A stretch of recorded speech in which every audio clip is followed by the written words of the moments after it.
আন্তর্জাতিক খ্যাতিসম্পন্ন মুফাসসির কোরআন হাফেজ মাওলানা মুফতি আমির হামজা কুষ্টিয়া। আমি নিজে ওনার ভক্ত, যদিও আমার মনে হয় জীবনে আজকেই প্রথম দেখা। আমি বহুবার রাজি সাহেবের কাছে ওনার নাম শুনেছিলাম, মনে মনে ভাবতাম যে নিজে যে ঢাকায় দেখা করে আসবো, সময় পাইনি বলে আসিনি। আজকে যেহেতু দেখা হয়ে গেছে, আমি নিজে কিছুক্ষণ শুনবো আজকে ওস্তাদের কথা। এতক্ষণ গুরুত্বপূর্ণ আলোচনা পেশ করেছেন। কুষ্টিয়া যাবে, অনেক দূরের পথ, তো এই জন্য একটু আগে আলোচনা সেরেছেন। আমরা দোয়া করব আল্লাহ তাআলা যেন সহি সালেমে নিরাপদে আপন গন্তব্যে আল্লাহ পৌঁছিয়ে দেন। গুরুত্বপূর্ণ আলোচনা করেছেন মুফতি মাহমুদ বিন হাবিব। আশেপাশের বুজুর্গ উলামায়ে কেরাম আলোচনা করেছেন। সভাপতি জনাব মোহাম্মদ মাইনুদ্দিন রিপন, MA ইসলামের ইতিহাস, LLB। মাহফিল পরিচালনায় হাফেজ মাওলানা মাসুম বিল্লাহ, পূর্ব আতাদি 2500। উপস্থিত হজরত উলামায়ে কেরাম, মুসলমান ভাইয়েরা, আল্লাহ তাআলার দরবারে শুকরিয়া আদায় করছি। আল্লাহ আমাদেরকে এই মাহফিলে উপস্থিত হওয়ার তৌফিক দান করেছেন বলি আলহামদুলিল্লাহ। আমি আপনাদের সামনে সূরা হজের 39 থেকে 41 নম্বর আয়াতে কারিমা তেলাওয়াত করেছি। 39 নম্বর আয়াতে আল্লাহ তাআলা বলেন, উযিনা লিল্লাযীনা ইউকাতালুনা বিআন্নাহুম যুলিমু। উযিনা অনুমতি দেওয়া হলো, লিল্লাযীনা তাদেরকে, ইউকাতালুনা যাদের সাথে যুদ্ধ করা হচ্ছে তাদেরকে অনুমতি দেওয়া হলো, জিহাদের অনুমতি। প্রতিরক্ষা করণার্থে জিহাদের অনুমতি দেওয়া হলো তাদেরকে, যারা 13 বছর মাজলুম হয়েছে, নির্যাতিত হয়েছে। বিআন্নাহুম যুলিমু, এই কারণে যে তাদের উপর জুলুম করা হয়েছে, তারা মাজলুম। মক্কায় 13 বছর মুসলমানরা নির্যাতনের শিকার হয়েছে। এই 13 বছর অস্ত্র দ্বারা প্রতিহত করার অনুমতি আল্লাহর পক্ষ থেকে ছিল না, শুধু সবরের মাধ্যমে প্রতিহত করা।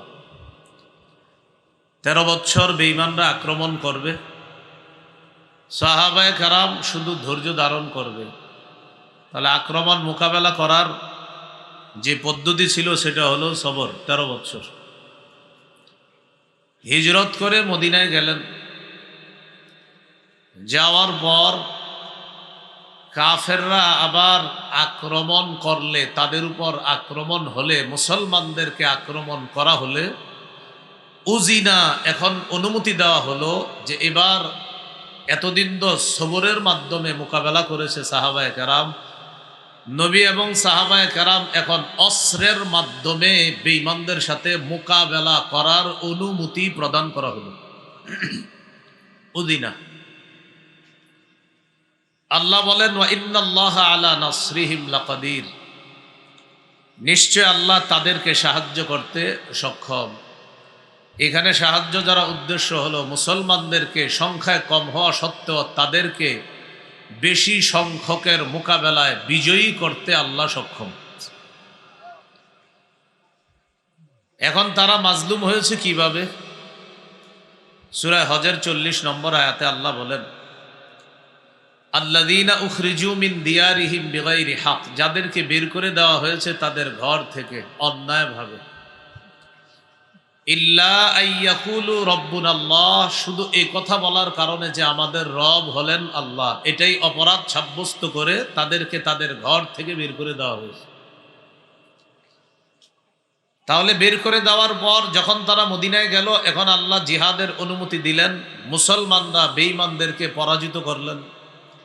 এখন আমাদের মাথায় আসতে পারে, এই যে মুসলমানরা অস্ত্রের মাধ্যমে কাফেরদের সাথে মোকাবেলা করলো, এটা কেমন হলো?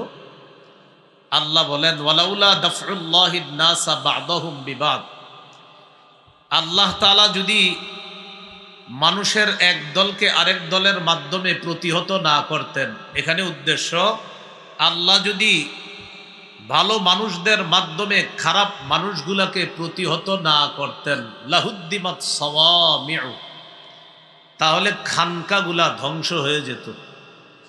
ওয়া বিআউন, গির্জাগুলা ধ্বংস হয়ে যেত, ওয়াসালাওয়াত এবং ইবাদতখানা সমূহ ধ্বংস হয়ে যেত, ওয়া মাসাজিদ মসজিদগুলাকে ধ্বংস করে দেওয়া হতো, ইউযকারু ফিহা ইসমুল্লাহি কাসীরা যেগুলোর মধ্যে আল্লাহর নাম বেশি পরিমাণে স্মরণ করা হতো। এখানে সাওয়ামিউ বলা হয়েছে। সাওয়ামি শব্দটা সৌমাহ এর বহু বচন, অর্থ খানকা। খ্রিস্টানরা এই সৌমা বানাইতো, তারা এইগুলা বানিয়ে এগুলার মধ্যে ইবাদত করত। বিয়াউন, বিআহ এর বহু বচন হলো বিয়াউন, মানে গির্জা। খানকা আর গির্জা খ্রিস্টানরা তৈরি করে ইবাদত করত। বাকি এখানে খানকা গির্জা দ্বারা উদ্দেশ্য হলো, যখন খ্রিস্টানরা প্রকৃতপক্ষে তাওহীদে বিশ্বাসী ছিল, ওই যুগে আল্লাহ যদি ভালো মানুষের মাধ্যমে খারাপ মানুষগুলা প্রতিহত না করতেন, তাহলে তাওহীদ যে আল্লাহর একত্ববাদের জন্য, আল্লাহর একত্ববাদ স্বীকৃতি দেওয়ার জন্য মানুষগুলা যেই খানকা আর গির্জায় উপস্থিত হতো, যদি আল্লাহ ভালো মানুষ দিয়ে খারাপ মানুষগুলা প্রতিহত না করতেন, ওই খানকা আর গির্জাগুলাকে ধ্বংস করে দেওয়া হতো। তাহলে কি বোঝা যায়? খারাপ মানুষগুলা প্রতিহত করার প্রয়োজন ছিল কি ছিল না? এই জন্য আল্লাহ প্রতিহত করছে। আরেকটা বলছে ওয়াসালাওয়াত, সালাওয়াত দ্বারা উদ্দেশ্য ইহুদিদের ইবাদত খানা। এরপরে আল্লাহ বলেছেন ওয়া মাসাজিদ মসজিদ সমূহ, এটা মুসলমানদের ইবাদত খানা, এগুলা ধ্বংস করে দেওয়া হতো। এরপর 41 নম্বর আয়াতে আল্লাহ বলেন আল্লাযীনা ইম্মাক্কান্নাহুম ফিল আরদি আকামুস সালাহ, তারা হলো এই সমস্ত মানুষ যাদেরকে আমি দুনিয়ার মধ্যে যদি ক্ষমতা দান করি, তারা মৌলিকভাবে 4টি কাজ করবে। আকামুস সালাহ, 1 নাম্বার নামাজ কায়েম করবে। ওয়া আতাউজ যাকাহ, 2 নাম্বার যাকাত প্রতিষ্ঠিত করবে, যাকাত আদায় করবে। 3 নাম্বার ওয়া আমারু বিল মা'রুফ, সৎ কাজের আদেশ করবে। 4 নাম্বার ওয়া নাহাউ আনিল মুনকার, অসৎ কাজ থেকে নিষেধ করবে। এই আয়াতের মাধ্যমে বুঝলাম ইসলামী রাষ্ট্রের যিনি দায়িত্বশীল হবে, তার মৌলিক কাজ হবে 4টা: নামাজ কায়েম করা, যাকাত আদায় করা, সৎ কাজের আদেশ করা, অসৎ কাজের নিষেধ করা। শেষে আল্লাহ বলেন ওয়ালিল্লাহি আকিবাতুল উমুর, সব কাজের পরিণতি, সব কাজের চূড়ান্ত পরিণতি এগুলা আল্লাহর কাছে পৌঁছবে, আল্লাহর কাছে যাবে। ভালো খারাপ যা করবে সব আল্লাহর কাছে পৌঁছবে। জিহাদের অনুমতি দেওয়া হলো, খুব মন দিয়ে বুঝি। জিহাদ শব্দটা আমরা অনেকে শুনলে সাথে সাথে মাথার মধ্যে নিয়ে আসি ইন্নালিল্লাহ, কি নিয়ে আসি, মানে এটা কি জানি একটা বিষয়। কিন্তু আপনার এখানে বোঝা উচিত ছিল 13 বছর আগে মুসলমানরা মায়ের খেয়েছে। কয় বছর? 13 বছর নির্যাতনের শিকার হয়েছে। এরপর আল্লাহ জিহাদের অনুমতি দিয়েছে। এখান থেকে বোঝা যায় 13 বছর কাফেররা সন্ত্রাসগিরি করেছে। 13 বছর পর সন্ত্রাস দমন করার জন্য আল্লাহ জিহাদের বিধান দিয়েছে। তাহলে এখান থেকে বুঝলাম, বলেন আমার সাথে, সন্ত্রাস এবং জিহাদ সম্পূর্ণ আলাদা। সন্ত্রাস অপবিত্র, সন্ত্রাস দমন করার পবিত্র পদ্ধতির নাম জিহাদ।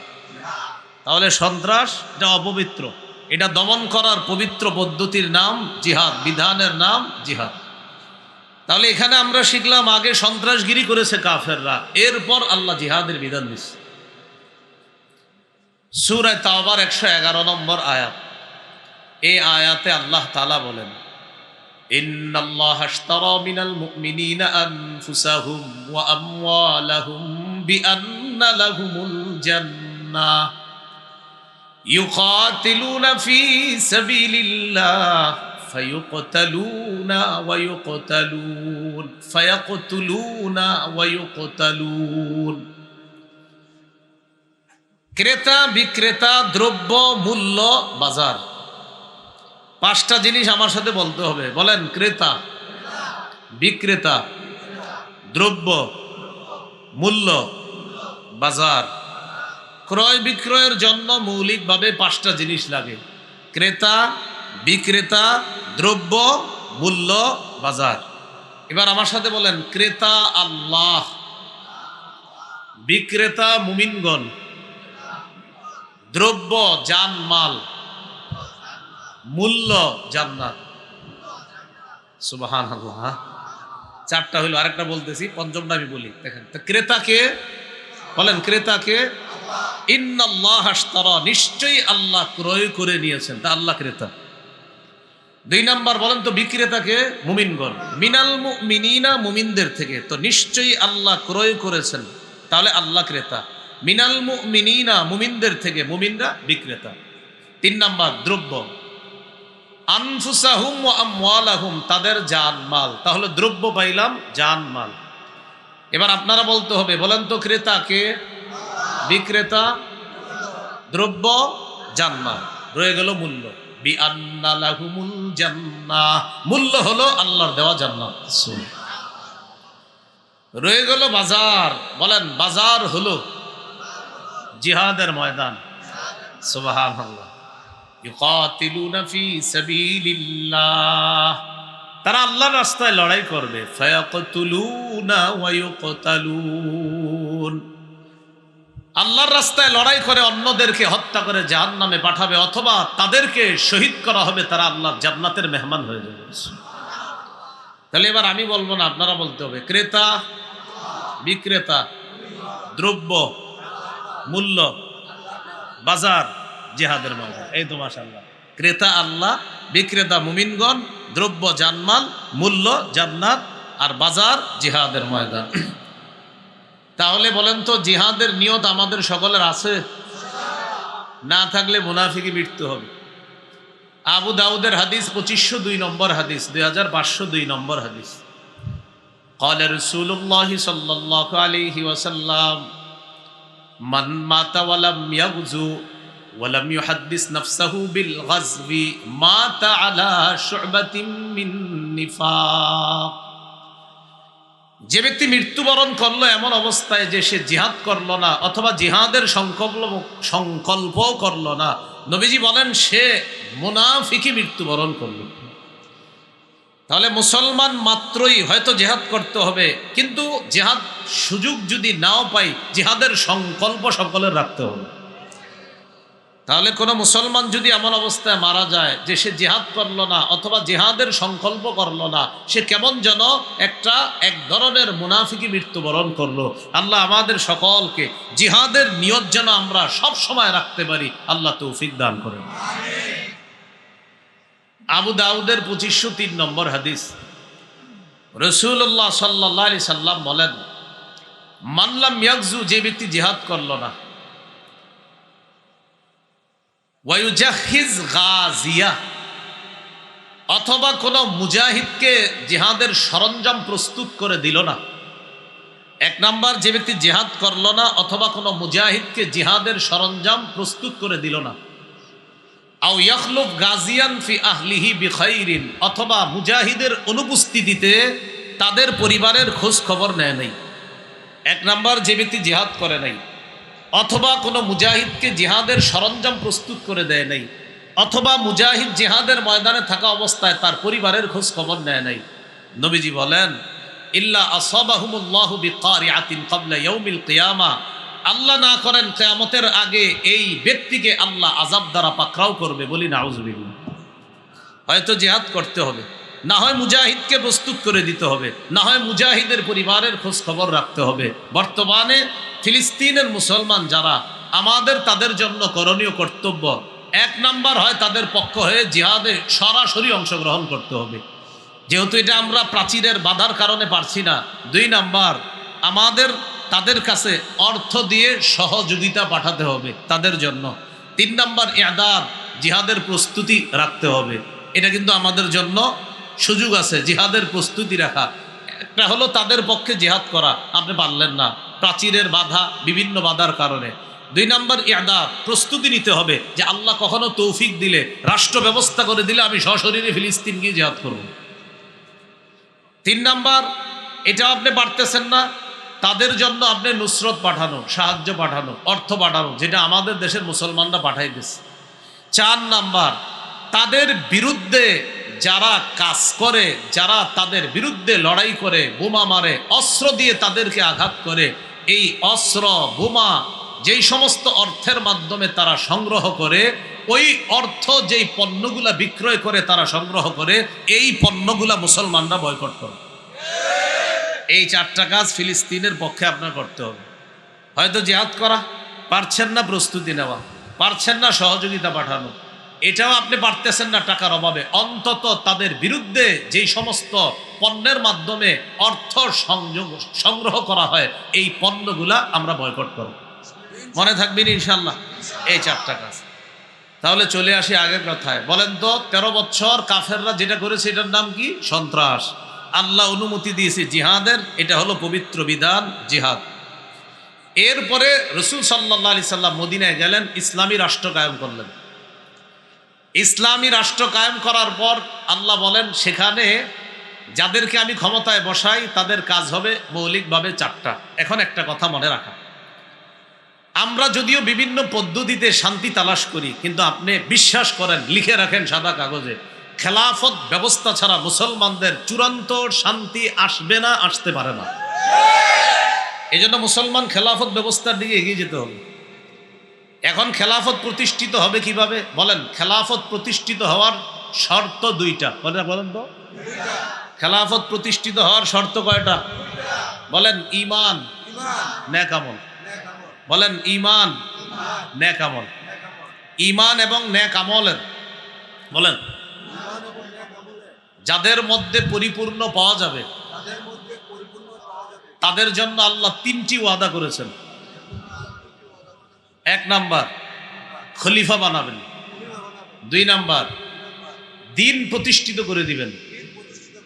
3 নাম্বার, ভয়ের পর নিরাপত্তা দান করবেন। এই 3টা ওয়াদা সূরা নূরের 55 নম্বর আয়াতে আল্লাহ বলেন, ওয়াদাল্লাহুল্লাযীনা আমানু মিনকুম ওয়া আমিলুস সালিহাত লা ইস্তাখলিফান্নাহুম ফিল আরদি কামা ইস্তাখলাফাল্লাযীনা মিন ক্বাবলিহিম ওয়া লা ইউমাক্কিনান্না লাহুম দীনাহুমুল্লাযী ইরতাদা লাহুম ওয়া লা ইউবাদদিলান্নাহুম মিন বা'দি খাউফিহিম আমনা।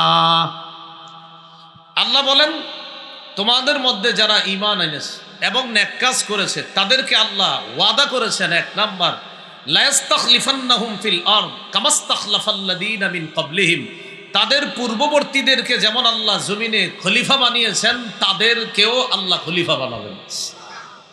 2 নাম্বার, ওয়া লা ইউমাক্কিনান্না লাহুম দীনাহুমুল্লাযী ইরতাদা লাহুম, আল্লাহ তাদের জন্য তাদের দিনকে প্রতিষ্ঠিত করে দিবেন, যেই দিন আল্লাহ মুমিনদের জন্য পছন্দ করেছে। সুবহানাল্লাহ। আল্লাহর পছন্দনীয় দিনের নাম কি? ইসলাম। বলেন, আল্লাহর পছন্দনীয় দিনের নাম কি? ইসলাম। এই জন্য মনে রাখতে হবে, ইদানিংকালে একটা স্লোগান শোনা যায়, ধর্ম যার যার, রাষ্ট্র সবার। একটা স্লোগান আছে না? না, সঠিক স্লোগান না। ধর্ম যার যার, রাষ্ট্র সবার সঠিক স্লোগান না। সঠিক ধর্ম আল্লাহর, রাষ্ট্র আল্লাহর। রাষ্ট্রকার আল্লাহর। বলেন, রাষ্ট্রকার। ধর্ম আগে ছিল অন্যটা, ধর্ম যার যার, ওটা ছিল উৎসব সবার। তো এটা বুঝতে পারছে যে না, এটা হুজুরদের সামনে টিকা যাবে না এই স্লোগানে।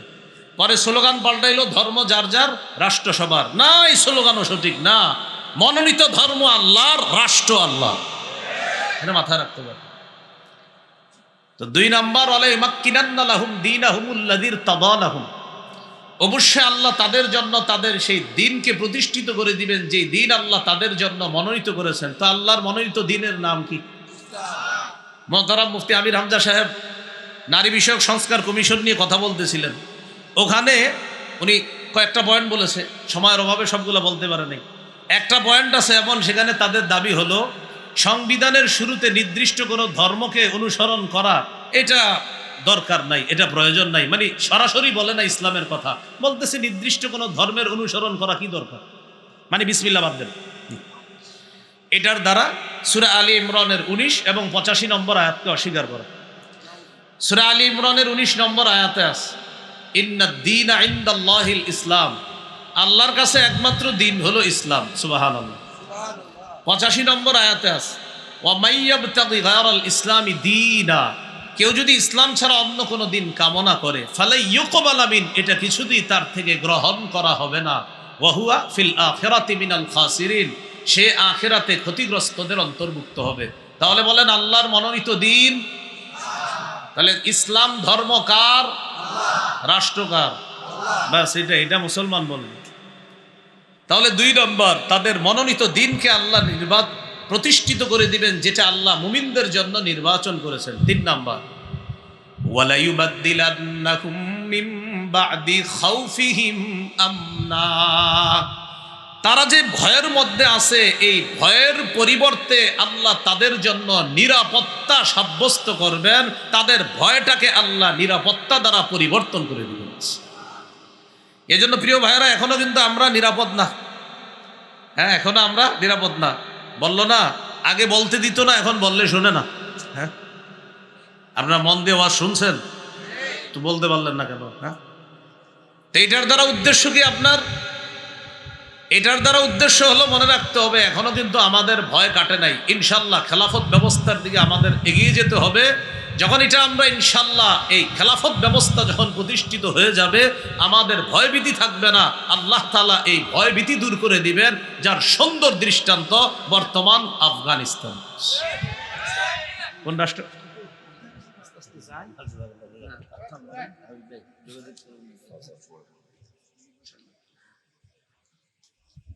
তো এখন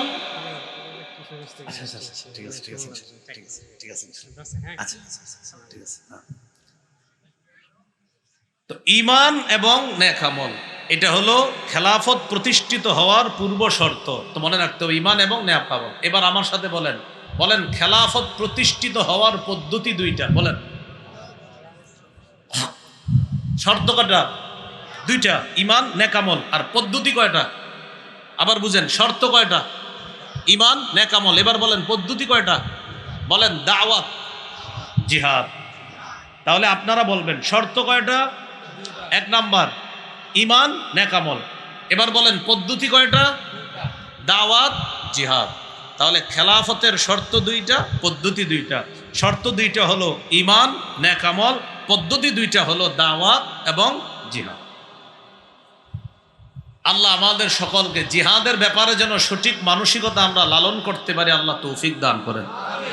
এখন আমি আপনাদের কাছে জানতে চাই, আমাদের এই দেশে ইসলামী হুকুমত কায়েম হোক, এটা চাই কারা কারা? ইনশাআল্লাহ সবাই চাই তো ইনশাআল্লাহ। এবার মূল আলোচনায় চলে আসি। তাহলে নির্যাতিত হওয়ার পর মুসলমানরা চলে গেলেন মদিনায়, ইসলামী রাষ্ট্র কায়েম হলো। আল্লাহ বললেন ইসলামী রাষ্ট্রের যিনি প্রধান হবে, যার দায়িত্ব দিব আমি, তার মৌলিক কাজ হবে 4টা। নামাজ কায়েম করা, যাকাত আদায় করা, সৎ কাজের আদেশ করা, অসৎ কাজের নিষেধ করা। এবার আমরা গুরুত্বপূর্ণ একটা আলোচনা শুনব।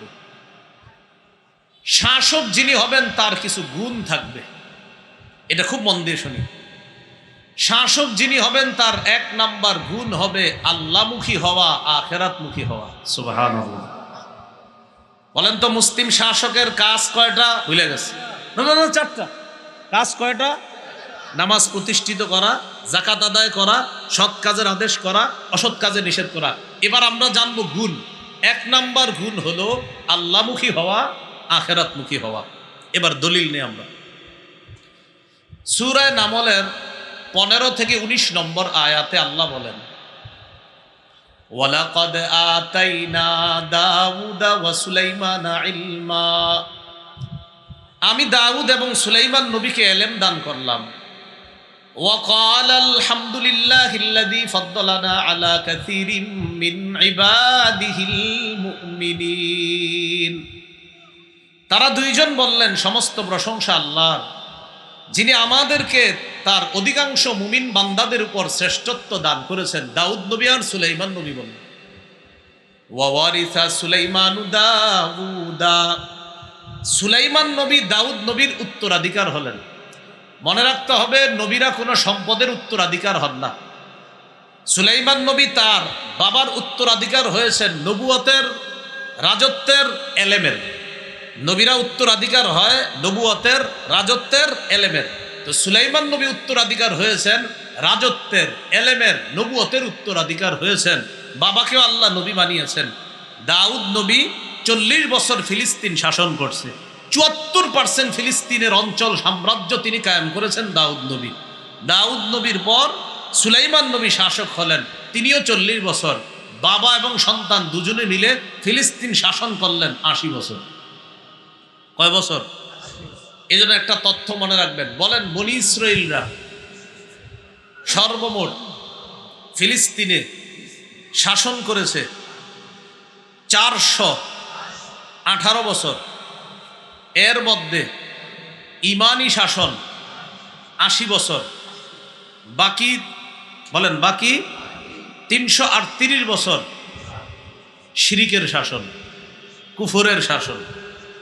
বনি ইসরায়েলের সর্বমোট শাসন ছিল ফিলিস্তিনে 418 বছর, এর মধ্যে 80 বছর ইমানি শাসন। এখন 418 থেকে 80 বাদ দেন, থাকে আর কত? 338। আমার তো এটাই মনে হয়, হ্যাঁ 338। 80 বাদ দিলে থাকে 338। এই 338 বছর শিরিকের শাসন, 80 বছর হলো ইমানি শাসন। মজার ব্যাপার, এই 80 বছরের ইমানি শাসনের 40 বছর দাউদ নবী, 40 বছর সুলাইমান নবী। সুবহান। তো সুলাইমান নবী দাউদ নবীর উত্তরাধিকার হলেন। হওয়ার পর কি বলে দেখেন, সুলাইমান নবীর কথাগুলো আল্লাহ কোরআনের মধ্যে বলেন, وَقَالَ يَا أَيُّهَا النَّاسُ عُلِّمْنَا مَنطِقَ الطَّيْرِ, হে মানুষ, আমাকে পাখির ভাষা শিক্ষা দেওয়া হয়েছে। সুবহানাল্লাহ। وَأُوتِينَا مِنْ كُلِّ شَيْءٍ, আমাকে সব বিষয় দেওয়া হয়েছে আল্লাহর পক্ষ থেকে। সুলাইমান নবী কি বলে দেখেন, ইন্না হাযা লাহুয়াল ফাদলুল মুবিন, এটা স্পষ্ট অনুগ্রহ আল্লাহর পক্ষ থেকে। বলেন তো সুলাইমান নবী রাজত্ব নবুয়ত পাওয়ার পরেও অনুগ্রহ স্বীকার করলেন কার? এই জন্য যিনি মুসলিম শাসক হবেন তার 1 নম্বর গুণ হবে তিনি আল্লাহমুখী হবেন। তার যত নেয়ামত দিবে সব নেয়ামতের কৃতিত্ব দিবে তিনি আল্লাহ। এরপর কি বলে দেখেন, ওয়াহুশিরা লিসুলাইমানা জুনুদুহু মিনাল জিন্নি ওয়াল ইনসি ওয়াত তায়রি ফাহুম ইউজাউন, সুলাইমান নবীর জন্য সমবেত করা হয়েছে জুনুদুহু তার সৈন্যদেরকে, মিনাল জিন্নি জিনদের থেকে, ওয়াল ইনসি মানুষদের থেকে, ওয়াত তায়রি পাখিদের থেকে, ফাহুম ইউজাউন তাদেরকে নিয়ন্ত্রণ করা হতো, তাদেরকে সুবিন্যস্ত করে দাঁড় করানো হতো, তাদেরকে সুবিন্যস্ত করে দলে দলে বিভক্ত করা হতো, জিন ইনসান পাখিদেরকে। এই জাতীয় ক্ষমতা আল্লাহ তাআলা সুলাইমান নবীকে দিয়েছেন। মানুষের উপর, জিনের উপর, পাখির উপরও আল্লাহ তাকে ক্ষমতা দান করছে। তো একদিন সুলাইমান নবী কাফেলা নিয়ে রওনা করলেন।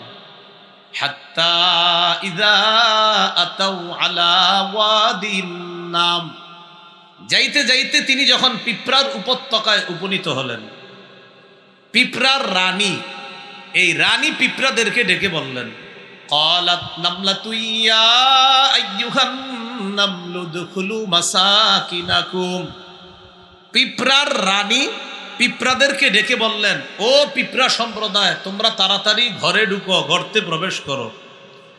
লা ইয়াহতিমান্নাকুম সুলাইমান ওয়া জুনুদুহু ওয়া হুম লা ইয়াশউরুন, সুলাইমান নবী এবং তার সৈন্যবাহিনী না জেনে তোমাদেরকে যেন পায়ের নিচে পিষে না ফেলে, তাড়াতাড়ি তোমরা ঘরে প্রবেশ করো। তো পাখির এই ভাষাটা সুলাইমান নবী বুঝে ফেলে একটা হাসি দিছে। সুবহানাল্লাহ। ফাতাবাসসামা দাহিকাম মিন কাওলিহা, পুরো বিষয়টা বুঝবেন। সুলাইমান নবী পিঁপড়ার ভাষা বুঝে একটা স্মিত হাসি দিলেন। وقال رب أوزعني أن أشكر نعمتك التي أنعمت علي وعلى والدي, সাথে সাথে বললেন, ও আমার রব, আমাকে তৌফিক দান করেন, আমি যেন আপনার নেয়ামতের শুকরিয়া আদায় করতে পারি। যে নেয়ামত আমার উপর দান করেছেন, কি নেয়ামত? আমাকে পাখির ভাষা শিক্ষা দিয়েছেন, মানুষের উপর, জিনের উপর, পাখির উপর আমাকে কর্তৃত্ব দিয়েছেন। শুধু তাই না, আমি বাতাসকে কথা বললে সেই বাতাসও আমার কথা শোনে, আপনি বাতাসকেও আমার অনুগামী করে দিয়েছেন। এখন একটু বুঝেন আমার মূল কথা। তো সুলাইমান নবী বলতেছে, আল্লাহ আমাকে তৌফিক দেন, আমি যেন আপনার নিয়ামতের শুকরিয়া আদায় করতে পারি। যে নিয়ামত আমাকে দিয়েছেন আমার বাবাকেও দিয়েছেন। ওয়া আন আ'মালা সালিহান তারদাহ, আল্লাহ আমি যেন এমন ভালো কাজ করতে পারি যে কাজে আপনি খুশি হন। ওয়াদখিলনি বিরহমাতিকা ফি ইবাদিকাস সালিহিন, আল্লাহ আপনি আপনার রহমতের মাধ্যমে আমাকে আপনার নেক বান্দাদের ভিতরে প্রবেশ করায়া দেন, অন্তর্ভুক্ত করেন। আয়াতের অনুবাদগুলা মজা করে শুনছেন, এবার মূল কথাটা শোনেন।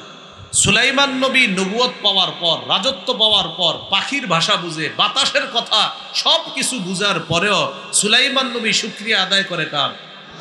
সব কৃতিত্ব দিতেছে কাকে? এই জন্য মুসলিম শাসক যিনি হবে তার 1 নাম্বার গুণ হবে তিনি আল্লাহমুখী হবে, আখিরাতমুখী হবে। দেখি পরীক্ষা নেই, মুসলিম শাসকের কাজ কয়টা?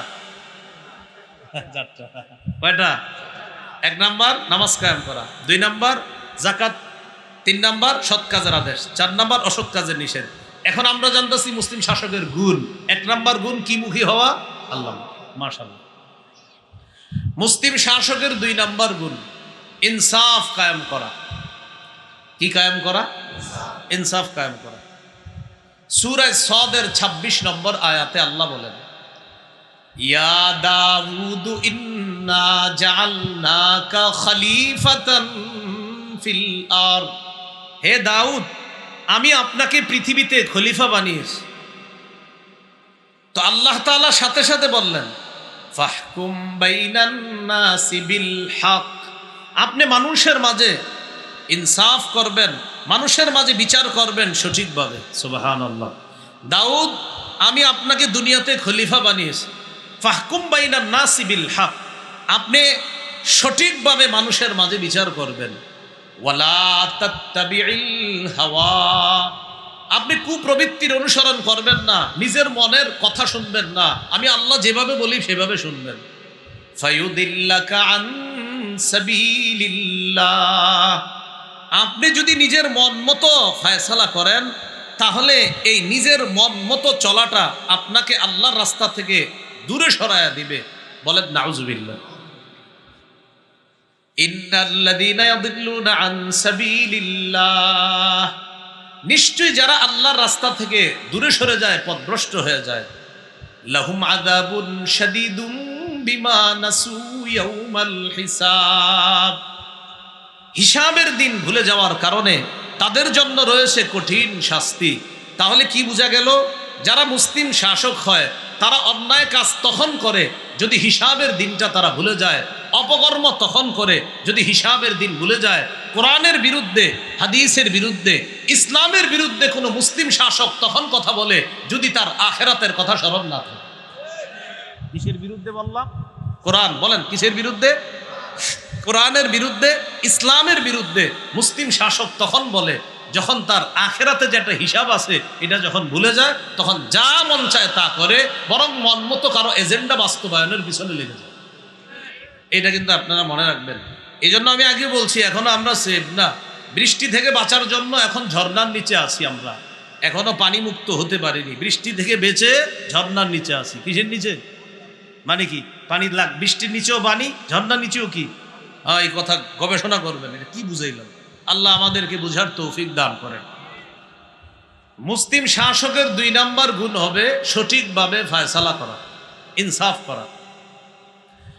মুসলিম শাসকের 3 নাম্বার গুণ,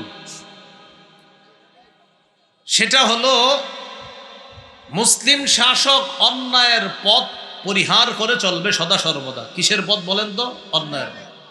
সূরা আরাফের 142 নম্বর আয়াতে আল্লাহ বলেন, ওয়াওয়া'আদনা মূসা 30 লাইলা ওয়া আতমামনাহা বি'আশরিন ফাতাম্মা মিকাতু রাব্বিহি 40 লাইলা ওয়া ক্বালা মূসা লিআখিহি হারুন আখলুফনি ফি কওমি وأصلح ولا تتبع سبيل المفسدين।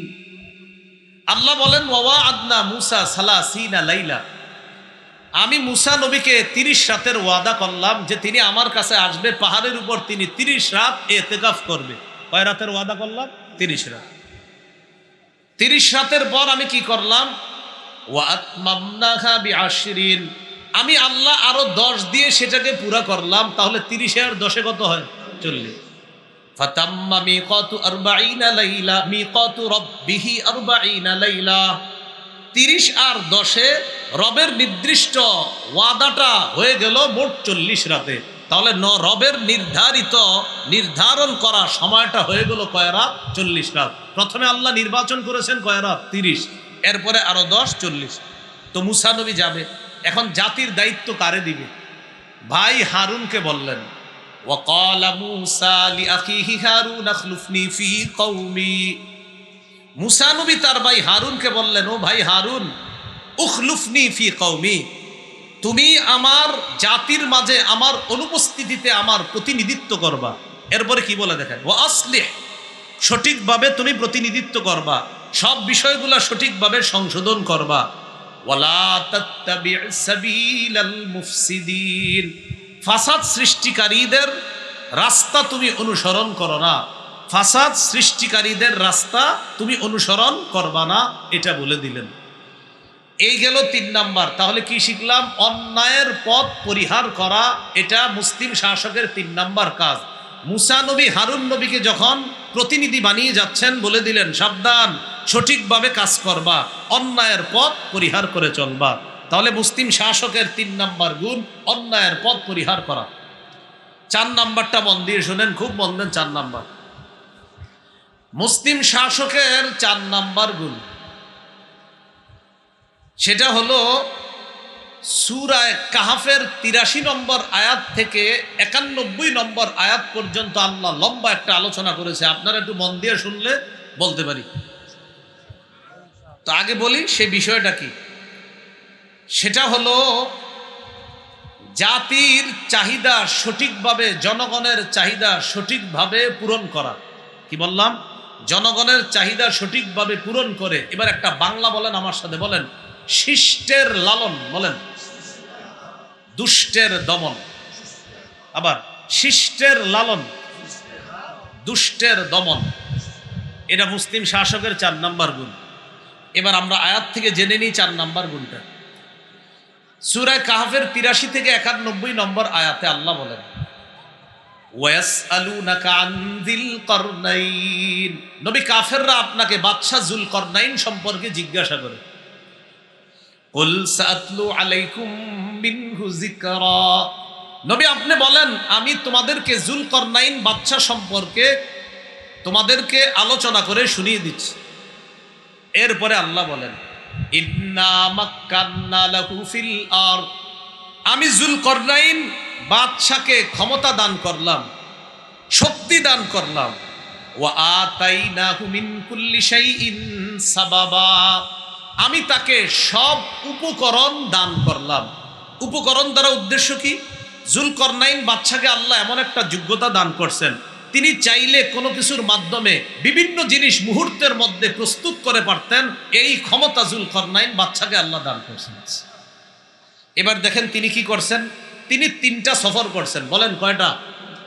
বলেন পৃথিবীর যেখানে সূর্য অস্ত হয় কোন দিকে? পশ্চিমে। এবার বলেন পৃথিবীর পশ্চিমে, পৃথিবীর পূর্বে। 3 নাম্বার কারো মতে বলেন পৃথিবীর উত্তরে। এই 3টা সফর করছে যুলকরনাইন বাদশা। 1 নাম্বার সফর পৃথিবীর একদম পশ্চিমে, যার পরে আর কেউ বসবাস করে না সেখানে, যেখানে সূর্য ডুবে। 2 নাম্বার সফর যেখান থেকে সূর্য ওঠে, যার পাশে আর কেউ বসবাস করে না, পৃথিবীর একদম পূর্ব পাশে। এ হলো 2টা সফর। 3 নাম্বার সফরটা হলো কোন মুফাসসিরের মতে পৃথিবীর উত্তর প্রান্তে তিনি সফরটা করেছেন। বাকি এই জায়গা কোরআন বলে না কোন দিকে।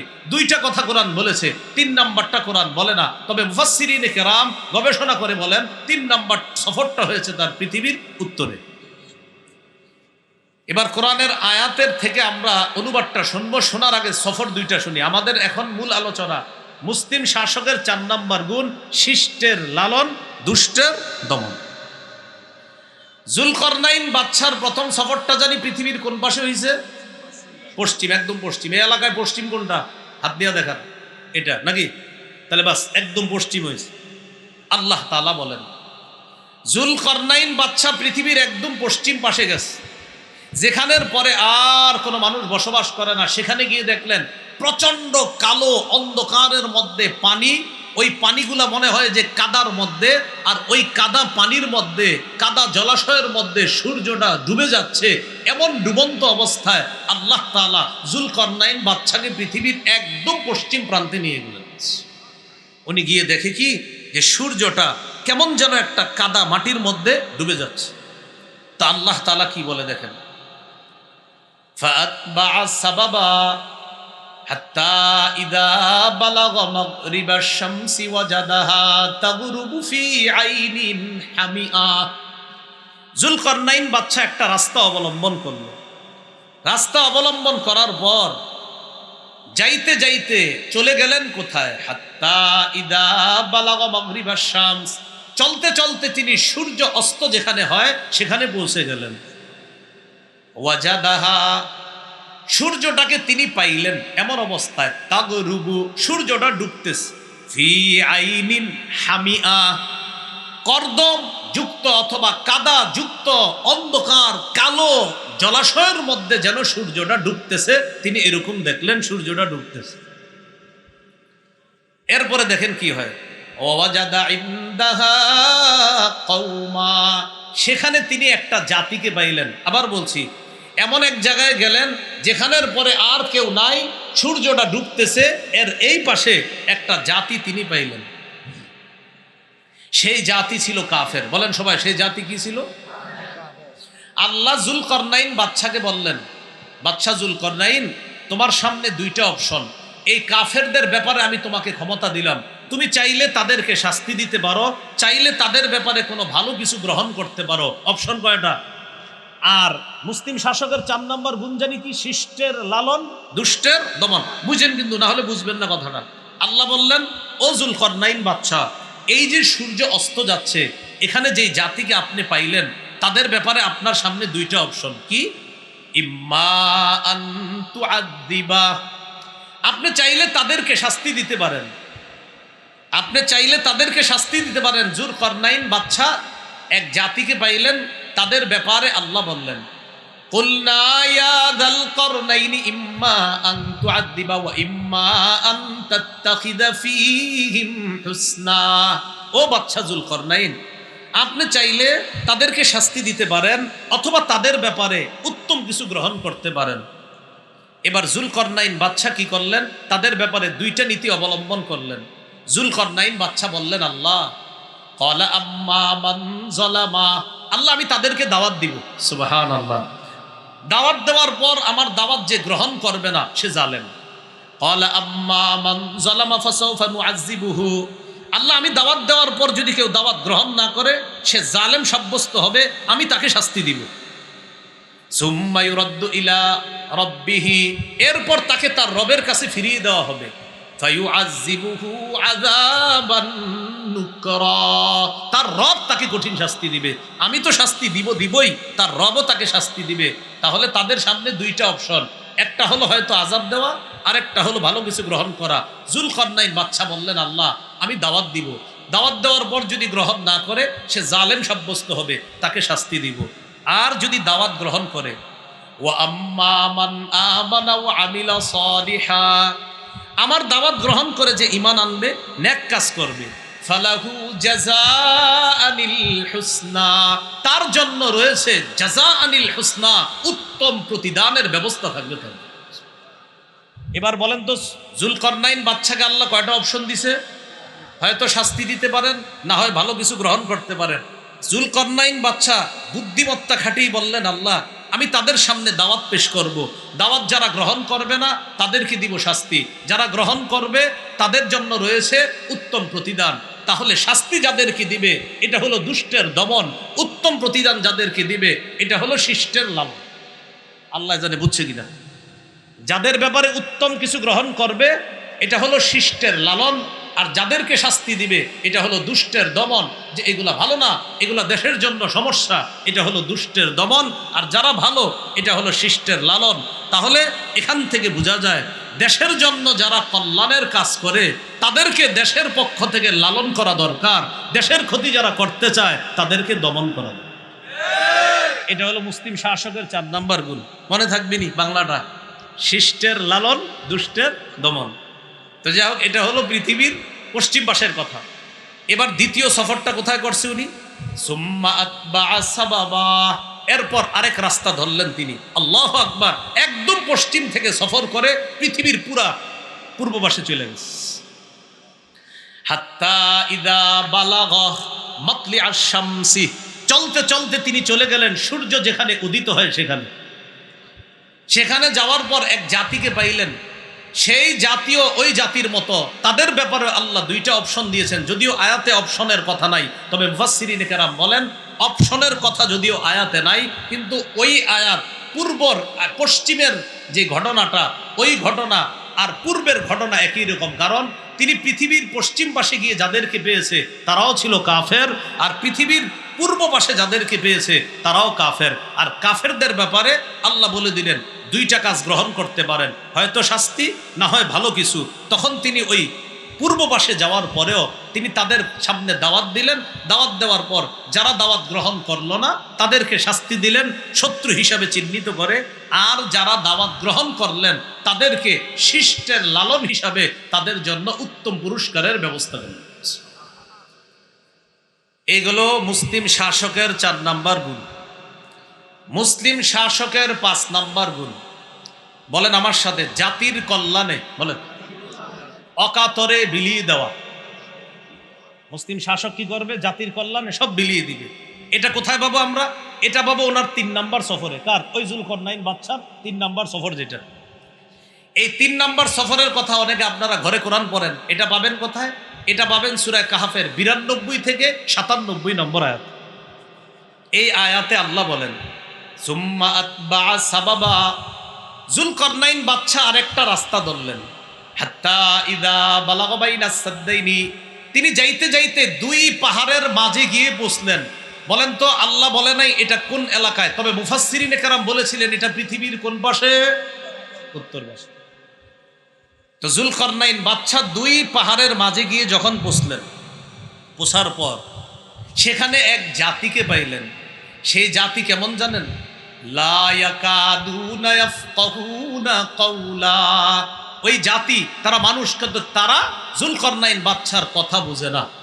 এখন জুলকরনাইন বাদশার কথা যেহেতু বুঝে না, জুলকরনাইন বাদশাকে তারা কিছু বলতে চায় কিন্তু বুঝাইতে পারে না, প্রকাশ করতে পারে না, কারণ জুলকরনাইন বাদশা যা বলে ওরা বুঝতেছে না। তখন জুলকরনাইন বাদশা কি করলেন? ইশারার মাধ্যমে তাদের সাথে কথা বললেন। জুলকরনাইন বাদশা তাদের সমস্যাগুলো শুনলেন কিসের মাধ্যমে? ইশারা। কোন কোন মুফাসসিরিন কেরাম বলেন না, দুভাষীর মাধ্যমে তাদের কথা শুনলেন।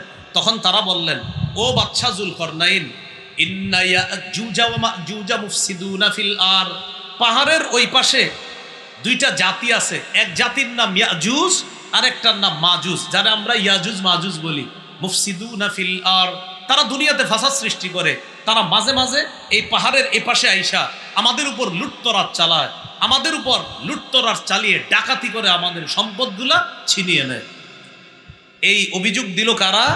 ওই যে আপনার 2 পাহাড়ের মাঝে যাওয়ার পর যেই দলটারে পাইছে তারা অভিযোগ দিল, ও বাদশা জুলকরনাইন, পাহাড়ের ওই পাশ থেকে ইয়াজুজ মাজুজ নামে 2টা জাতি আমাদেরকে খুব জ্বালায়। তখন তারা একটা প্রস্তাব দিল, ফাহাল নাজআলু লাকা খারজান আলা আন তাজআলা বাইনানা ওয়া বাইনাহুম সাদ্দা, বাদশা জুলকরনাইন, আমরা আপনাকে কর দিব, কর দেওয়ার বিনিময়ে আপনি কি আমাদের মাঝে আর ওই ইয়াজুজ মাজুজের মাঝে একটা প্রতিবন্ধক বানাই দিতে পারবেন? এটা কাকে বলল? জুলকরনাইন বাদশা। বাদশা জুলকরনাইন বললেন, আমার টাকা পয়সা লাগবে না, সুবহানাল্লাহ, আমাকে কর দিতে হবে না, আমি তোমাদেরকে অকাতরে বিলিয়ে দিব ইনশাআল্লাহ, আল্লাহ আমাকে যথেষ্ট দিয়েছেন। তখন জুলকরনাইন বাদশা কি বললেন? ক্বালা মা মাক্কান্নী ফীহি রাব্বী খায়রুন, আল্লাহ আমাকে যে ক্ষমতা দান করেছেন এটা অনেক উত্তম, এটা অনেক কল্যাণ। ফাআইনুনি বিকুওয়া, তোমরা আমার একটু সহযোগিতা করবা, আমাকে সাহায্য করো শক্তি দিয়ে। শক্তি মানে হাত দিয়ে পা দিয়ে সাহায্য করবা। কিভাবে? আতুনি জুবারাল হাদিদ, লোহার পাত আনো তোমরা। কি আনো? লোহার পাত। বলেন লোহার কি? পাত। এই লোহার পাত আনার পর বুঝতে হবে কিন্তু, তাকান 2 পাহাড়, এই যে 2 পাহাড় মনে করেন 2 পাহাড়ের মাঝে ফাঁকা, লোহার পাতগুলা আইনা দুই পাহাড়ের মাঝখানে রাখতে লাগলো। লোহার পাত আইনা দুই পাহাড়ের মাঝে রাখলো। এখন প্রশ্ন, লোহার পাত আনবে, এত টাকা পয়সা কে দিবে, খরচ কে দিবে? জুলকরনাইন বাদশা বললেন সমস্যা নাই, লোহা যত লাগবে এটার যেই ব্যয়ভার বহন করা লাগে সব আমি করবো, নিয়ে আস। এই লোহা ফালাইতে ফালাইতে ফালাইতে ফালাইতে, আচ্ছা এটার দিকে তাকান, এক পাহাড় দুই পাহাড়ের মাঝখানে ফালাইতে ফালাইতে এবার দুই পাহাড়ের চূড়া পর্যন্ত, একদম উঁচা পর্যন্ত এইভাবে মিডল বরাবর শুধু লোহা আর লোহা, পাহাড়ের মাঝখানে যেন ইয়াজুজ মাজুজ আসতে না পারে। এবার শোনেন তো, লোহাই না ফালাইলো, মাঝে মাঝে তো একটু ফাঁকা টাকাও থাকতে পারে লোহা যেহেতু, কারণ এটা তো শুধু ফালাইছে, এখন ইয়াজুজ মাজুজ তো আইসা এটারে ধইরা সরাই ফেলতে পারে। তখন জুলকরনাইন বাদশা কি বললেন? জুলকরনাইন বাদশা কি করলেন দেখেন, হাত্তা ইদা সাওয়া বাইনাস সাদাফাইন, যখন তিনি দুই পাহাড়ের চূড়া দুইটাকে মিডল করলেন, দুই পাহাড়ের চূড়া দুইটার মাঝখানে যখন এইভাবে মিডল করলেন লোহার পাতগুলা ফালাইতে ফালাইতে, তখন তিনি বললেন, কি বললেন? ক্বালানফুখু, এই তোমরা আগুনের মধ্যে হাওয়া দাও, তোমরা আগুনের মধ্যে হাওয়া দাও, প্রচুর হাওয়া দাও, লোহায় আগুন ধরাও আর এখানে হাওয়া দাও, কি দাও? হাওয়া। তখন লোহার মধ্যে হাওয়া দেওয়া হলো, প্রচুর আগুন দেওয়া হলো, হাওয়া দেওয়া হলো। হাত্তা ইদা জাআলাহু নারা, যখন হাওয়ার মাধ্যমে তামা তৈরি হলো, আপনার আগুনকে যখন কয়লায় পরিণত করা হলো, তখন জুলকরনাইন বাদশা বললেন, কয়লা হয়েছে না, এবার এক কাজ করো তোমরা, আতুনি, তামা নিয়ে আসো, উফরিগ আলাইহি কিতরা, আমি তামাগুলা এবার এই লোহার উপর ঢেলে দিব। তখন তিনি ওই গলিত তামা লোহার উপর ঢেলে দিলেন। লোহার উপর ঢালার পর ওই নিচ থেকে পাহাড়ের চূড়া পর্যন্ত লোহাগুলা তামার মাধ্যমে একটা আরেকটার সাথে মিলে মিশে সমস্ত ছিদ্র বন্ধ হয়ে গেছে। কেমন ভাবে বন্ধ হয়েছে আল্লাহ বলেন, এই পজিশন হয়েছে, ফামাসতাউ আইয়াযহারুহু ওয়ামাসতাতাউ লাহু নাকাবা, ইয়াজুজ মাজুজ ওই পাহাড়ের মাঝে যেই দেয়াল দেওয়া হয়েছে লোহার, আর ওই যে তামা দিয়ে যেটা তৈরি করা হয়েছে প্রাচীর, এই প্রাচীরের উপরে তারা উঠতে পারে না। ওয়ামাসতাতাউ লাহু নাকাবা, তারা কোনো ফাঁক ফোকরও পায় না এই পাশে আসার জন্য।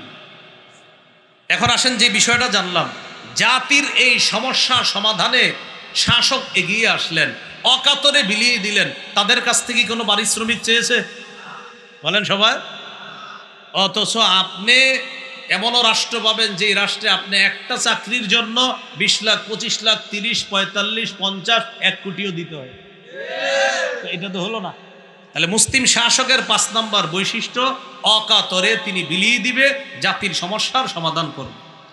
6 নম্বর বৈশিষ্ট্য মুসলিম শাসকের, সেটা হলো তিনি জাতির জন্য কিছু করতে পেরে আল্লাহর শুকরিয়া আদায় করবে। সুবহানাল্লাহ। দলিল সূরা কাহাফের 98 নম্বর আয়াত। জুলকরনাইন বাদশা তাদের জন্য এত কিছু করার পর তিনি বললেন, হাদিহি রাহমাতুম মির রাব্বি, হাদা রাহমাতুম মির রাব্বি, এটা আমার রবের পক্ষ থেকে দয়া অনুগ্রহ। তবে শোনো, এই যে প্রাচীর আমি তৈরি করলাম, আমার রব তৌফিক দিয়েছে তাই তৈরি করলাম। ফাইদা জাআ ওয়াদু রাব্বি, আমার রবের ওয়াদা যখন আসবে, এই ওয়াদা মানে কিয়ামতের আগে ইয়াজুজ মাজুজ বের হবে, জাআলাহু দাক্কা, এই প্রাচীরকে আল্লাহ তখন ধ্বংস করে দিবে। তাহলে এই প্রাচীর আমি নির্মাণ করলাম, আল্লাহ আমাকে তৌফিক দিয়েছে। তবে এই প্রাচীর মানুষ যদিও এটাকে কিছু করতে না পারে, তবে এটাকে একজন চূর্ণ বিচূর্ণ করতে পারার ক্ষমতা রাখে, তিনি কে? তাহলে এখানেও একজন প্রশাসক, একজন জনপ্রতিনিধি, মুসলিম শাসকের 6 নম্বর বৈশিষ্ট্য, মানুষের জন্য কিছু করতে পেরে তিনি নিজের কোনো ক্রেডিট নিবে না, বলবে আমার আল্লাহ তৌফিক দিয়েছে তাই আমি করতে পারলাম, এটা তিনি বলবেন। এ হলো 6 নম্বর। 7 নম্বর বৈশিষ্ট্য, বলেন আমার সাথে, রক্ষণাবেক্ষণ সম্পর্কে, বলেন মজুদ সম্পর্কে, অর্থনীতি সম্পর্কে যথেষ্ট সজাগ থাকা। কি থাকা বলেন তো? যথেষ্ট সজাগ থাকা। সূরা ইউসুফের 55 নম্বর আয়াত। ইউসুফ আলাইহিস সালাতু ওয়াস সালাম মিশরের আজিজকে বললেন, ইজআলনি আলা খাজাইনিল আরদ, আমাকে আপনি খাদ্য গুদামের দায়িত্ব দেন, আমাকে আপনি অর্থ সম্পদ রক্ষণাবেক্ষণের দায়িত্ব দেন। এই কথা বলার পর তিনি বললেন, ইন্নী হাফিজুন আলিম, আমি রক্ষণাবেক্ষণকারী, আলিমুন, এবং যথেষ্ট বুদ্ধি রাখি এই ব্যাপারে। এই আয়াত দ্বারা কি বোঝা যায়? বুখারীর এক হাদিসে আছে, নেতৃত্ব চাওয়া নিষেধ। নবীজি বলছে নেতৃত্ব চেয়ে নিবা না, আল্লাহ দিলে ভালো কথা। কিন্তু এই আয়াত দ্বারা বোঝা যায় কখনো কখনো কোন পদ চেয়ে নেওয়া জায়েজ আছে। যখন দেখবে যে সারা দুনিয়া অযোগ্য লোকে ভরপুর, তখন যোগ্য যারা আছে তারা যোগ্যতার আসনে বসে যাওয়া এটা উচিত। দলিল এই যে ইউসুফ নবী বলতেছে যে শোনেন, খাদ্য ভাণ্ডার, এই খাদ্য গুদামের দায়িত্ব অন্য কাউরে দিয়েন না, আমাকে দেন, খেয়ানত হবে না। ইন্নি হাফিজুন, আমি রক্ষণাবেক্ষণকারী, আলিমুন, যথেষ্ট জ্ঞান রাখি এই ব্যাপারে। এখান থেকে বোঝা যায় আশেপাশে যদি মনে হয় অন্য মানুষের দ্বারা দেশের ক্ষতি হবে, রাষ্ট্রের ক্ষতি হবে, সেক্ষেত্রে যোগ্য ব্যক্তি যে তিনি নিজে থেকে এগিয়ে আসা, দায়িত্ব নেওয়া কর্তব্য। যদি দেখা যায় যে ক্ষতি হবে তাহলে তার থেকে এটা কর্তব্য। এই জন্য ওলামায়ে কেরাম যারা আছে আমাদের দেশে, মাশাআল্লাহ বিজ্ঞ ওলামায়ে কেরাম আছে যারা এইসব বিষয়ে অন্তত আমানতদার। যে আলেম যদি কোনো খাদ্য গুদাম ইত্যাদির দায়িত্ব নেয়, অন্তত তার দ্বারা সামান্য পরিমাণ খেয়ানত হবে না। ইসলামী মাইন্ডের কেউ এই দায়িত্বে বসলে এটা আমরা আশা করতে পারি। এ গেল 7 নাম্বার মুসলিম শাসকের বৈশিষ্ট্য। 8 নাম্বার, বলেন আমার সাথে সবাই, ঘুষ গ্রহণ করবে না। মুসলিম শাসকের 8 নাম্বার বৈশিষ্ট্য, সবাই বলেন কি গ্রহণ করবে না? বলেন সূরা নামল 35-36 নম্বর আয়াত। রানী বিলকিসের নাম শুনছেননি? রানী বিলকিসের কাছে চিঠি পাঠাইছে সুলাইমান নবী, এই তুমি আসো আমার কাছে আত্মসমর্পণ করো, না হয় খবর আছে। রানী বিলকিস চিন্তা করে সিদ্ধান্ত স্থির করলো, আমি একটা পরীক্ষা চালাবো। সুলাইমান বাদশার কাছে আমি কিছু হাদিয়া পাঠাবো, হাদিয়া যদি সে গ্রহণ করে তাহলে বুঝবো উনি দুনিয়াদার, আর আমার তেমন কোনো টেনশন নাই, বুঝবো ঘুষ টুস দিয়ে আমি ভালো থাকতে পারবো। এটা রানী বিলকিসের চিন্তা। আর যদি গ্রহণ না করে তাহলে বুঝবো তিনি দুনিয়াদার বাদশা না, তখন আমি আত্মসমর্পণ করে তার আনুগত্য স্বীকার করে আল্লাহর উপরে আমি ঈমান আনব। 35 নম্বর আয়াতটা দেখেন সূরা নামলের, ইন্নী মুরসিলাতুন ইলাইহিম বিহাদিয়া। রানী বিলকিস বলতেছে আমি সুলাইমান নবীর কাছে তাদের কাছে হাদিয়া পাঠাবো। ফানাজিরা, আমি দেখব, বিমা ইয়ারজিউল মুরসালুন, যাদেরকে পাঠাই তারা কি নিয়ে আসে এটা দেখব, দূতরা কি নিয়ে ফিরে আসে এটা দেখব। তো সুলাইমান নবীর কাছে হাদিয়া চলে গেছে। ফালাম্মা জাআ সুলাইমান, হাদিয়া নিয়ে যখন প্রতিনিধিরা সুলাইমান নবীর কাছে গেলেন, সুলাইমান নবী বললেন, আতুমিদ্দুনানি বিমাল, তোমরা কি আমাকে টাকা পয়সা দিয়ে, মাল সম্পদ দিয়ে সাহায্য করতে চাও? ফামা আতানি আল্লাহ খায়রুম মিম্মা আতাকুম, আল্লাহ আমাকে যা দিয়েছেন, তোমাদেরকে যা দিয়েছেন, এগুলা থেকে আল্লাহ আমাকে যা দিয়েছেন 1000 গুণ বেশি উত্তম, যাও এগুলা ফেরত নিয়ে যাও, এগুলা আমার দরকার নাই। দূতরা যখন এই উপঢৌকন ফেরত নিয়ে গেছে, ঘোষ খাওয়ানো যখন যায় নাই, রানী বিলকিস বুঝতে পারছে তিনি সত্যিকার অর্থে বাদশাহ, আল্লাহর নবী।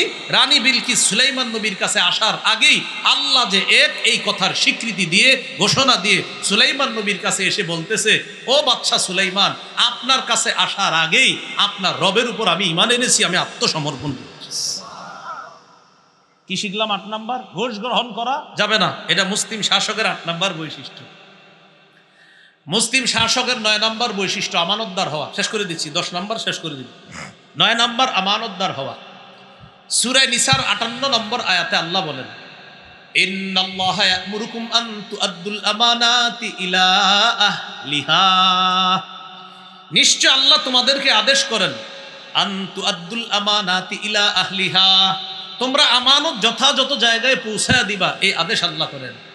ওয়া ইযা হাকামতুম বাইনান নাসি আন তাহকুমু বিল আদল, তোমরা যখন মানুষের মাঝে বিচার করবা, ইনসাফের সাথে বিচার করবা। ইন্নাল্লাহা নি'ম্মা ইয়া'iযুকুম বি, আল্লাহ যে ওয়াজ তোমাদেরকে করেছেন তা কতই না উত্তম ওয়াজ। সুবহানাল্লাহ। তাহলে 9 নাম্বার বৈশিষ্ট্য আমানতদার হওয়া। বলেন কি হওয়া? আমানতদার। 10 নাম্বার, এটা সবাই বলেন, বলেন আল্লাহর কোরআন অনুযায়ী, আল্লাহর বিধান অনুযায়ী মুসলিম শাসক বিচার করবে। কার বিধান অনুযায়ী? সূরা মাইদা 48 নম্বর আয়াত আল্লাহ তাআলা বলেন, ইন্না আনজালনা ইলাইকাল কিতাবা বিল হক, আমি আপনার কাছে কিতাব পাঠিয়েছি, নাজিল করেছি সত্য সহ, সঠিক কিতাব। মুসাদ্দিকাল লিমা বাইনা ইয়াদাইহি মিনাল কিতাব, এই কিতাব অন্যান্য কিতাবের সত্যায়নকারী। ওয়া মুহাইমিনান আলাইহি, অন্যান্য কিতাবের বিধানগুলো সংরক্ষণকারী। ফাহকুম বাইনাহুম বিমা আনজালাল্লাহ, সুতরাং আপনি ফয়সালা করেন, আপনি বিচার করেন বিমা, ওই বিধান অনুযায়ী, আনজালাল্লাহ, যা আল্লাহ নাজিল করেছেন। সুবহানাল্লাহ। এবার সূরা মাইদার সর্বশেষ কথা বলে শেষ করে দিই। 49 নম্বর আয়াতে আল্লাহ বলেন, আফা হুকমাল জাহিলিয়াতি ইয়াবগুন ওয়ামান আহসানু মিনাল্লাহি হুকমান লিকাউমি ইউকিনুন। তারা কি জাহিলি হুকুম কায়েম করতে চায়? মনে রাখবেন, যারা কোরআনের বিরোধিতা করে, হাদিসের বিরোধিতা করে, ইসলামী আইনের যারা বিরোধিতা করে, তারা এই বিরোধিতা করার মাধ্যমে জাহিলি আইন বাস্তবায়ন করতে চায়। তা আল্লাহ বলেন, আফা হুকমাল জাহিলিয়াতি ইয়াবগুন, তারা কি জাহিলি আইন কানুন চায়, জাহিলি বিচার চায়?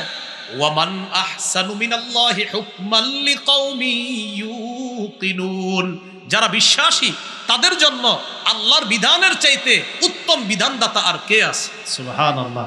ওয়ামান আহসানু মিনাল্লাহ, আল্লাহর চেয়ে উত্তম বিধানদাতা আর কে আছে? হুকমা, উত্তম বিধানদাতা কে আছে? লিকাউমিন, ওই জাতির জন্য, ইউকিনুন, যারা বিশ্বাস করে। এখন বলেন আলহামদুলিল্লাহ বা ইনশাআল্লাহ আমরা আশাবাদী, আমরা বিশ্বাসী জাতি কিনা? এখন বিশ্বাসী জাতির কাছে শ্রেষ্ঠ বিধান কার বিধান? বিশ্বাসী জাতির কাছে শ্রেষ্ঠ বিধানদাতা কে? এখন আমরা কি জাহিলি বিধান চাই না আল্লাহর বিধান? মুসলিম শাসকের 10 নম্বর বৈশিষ্ট্য, আল্লাহর বিধান অনুযায়ী ফয়সালা করবে, আল্লাহর বিধান ছাড়া অন্য কোনো বিধান কামনা করবে না। এই হলো মুসলিম শাসকের 10টা বৈশিষ্ট্য। মুসলিম শাসকের কয়টা কাজ? না কাজ 4টা। মাশাআল্লাহ, কাজ কয়টা আর বৈশিষ্ট্য কয়টা বললাম? এই পর্যন্তই থাক। আল্লাহ আমাদের সকল, আচ্ছা একটু পূর্বে রয়ে গেছে, খেলাফত কায়েমের শর্ত কয়টা? 2টা। ঈমান নেক আমল পদ্ধতি কয়টা? দাওয়াত জিহাদ। ভুলে গেছে, খেলাফত কায়েমের শর্ত 2টা, একটা হলো ঈমান নেক আমল, আর পদ্ধতি 2টা, দাওয়াত জিহাদ। খেলাফত কায়েম হোক, এটা আমরা সবাই চাই। আমাদের দেশে যেন আল্লাহ ইসলামী হুকুমত কায়েম করে দেয়, আমরা আল্লাহর কাছে এই দোয়া করব। আল্লাহ আমাদের সকল, যে কথাগুলো শুনলাম বললাম, বিশেষ করে মুসলিম শাসকের যে গুণাবলী, আল্লাহ আমাদের এই দেশে যেন ইসলামী একটা রাষ্ট্র ব্যবস্থা, এই দেশটাকে আল্লাহ বানায়া যেন আমাদের দেশে এমন শাসক আল্লাহ তৈরি করে। দোয়া করা যাবে তো ইনশাআল্লাহ? আল্লাহ তৌফিক দান করেন। যে কথাগুলো আমরা শুনলাম বললাম, কথাগুলোর উপরে ইনশাআল্লাহ সবাই আমল করব। বিশেষ করে আমাদের দেশে যেন ইসলামী হুকুমত কায়েম হয়, এই জন্য প্রতিদিন অতিরিক্ত 2 রাকাত নফল নামাজ পড়বো আমরা ইনশাআল্লাহ। আল্লাহর কাছে খুব বেশি দোয়া করব। আরেকটা দোয়া করব, কোনোভাবেই যেন আমাদের দেশে কোরআনের বিরুদ্ধে কোনো আইন বাস্তবায়ন না হয়, এই দোয়া করতে হবে। যদি এরকম কোনো ঘটনা ঘটে যায়, তখন মুসলমান ঘরে বসে থাকলে হবে না, উলামায়ে কেরামের ডাকে মুসলমান স্বতঃস্ফূর্তভাবে অংশগ্রহণ করতে হবে। আল্লাহ আমাদেরকে বুঝার তৌফিক দান করেন। মিম্বরের আমানত, আমার সংকলন 1 থেকে 10 খণ্ড, যাদের প্রয়োজন হয় গাড়ি থেকে সংগ্রহ করেন। মুফতি আমির হামজা সাহেব বলছে কোরবানির বিষয়গুলা উনি অন্য এক জায়গায় এসে আলোচনা করবে। 27 নম্বর আয়াত সূরা মাইদার তেলাওয়াত করেছিলেন, ওই আয়াতের উপর আলোচনা করতে পারেন না, শেষের দিকে বললেন কোরবানির আলোচনাগুলা আমার সংকলনের 10 নম্বর খণ্ডে কোরবানির বিষয়ে লম্বা আলোচনা পাবেন। মিম্বরের আমানতের 10 নম্বর খণ্ডে কোরবানির আলোচনা, হজের আলোচনা, গুনাহ সম্পর্কে আলোচনা, কোরবানির দাওয়াত যে খাইতে যাইবেন এই বিষয়ে আলোচনা, মেহমানদারি করবেন এই আলোচনা, মেজবান হবেন এই আলোচনা। 9 নম্বর খণ্ডের আলোচনা জাকাত, রমজান, পাপ। 8 নম্বর 7 নম্বর খণ্ডের এই 2 খণ্ডের আলোচনা হলো নামাজের মাসলা মাসাইল, নাপাক পাকের মাসলা মাসাইল। 6 নম্বর খণ্ডের আলোচনা নামাজ। 5 নম্বর খণ্ডের আলোচনা লা ইলাহা ইল্লাল্লাহর ব্যাখ্যা। 4 নম্বর খণ্ডের আলোচনা স্বামী স্ত্রীর অধিকার। 3 নম্বর খণ্ডের আলোচনা শিরিক বেদাত, হালাল হারাম, না হালাল হারাম 3 নম্বর। আর 2 নম্বর খণ্ডের আলোচনা শিরিক বেদাত।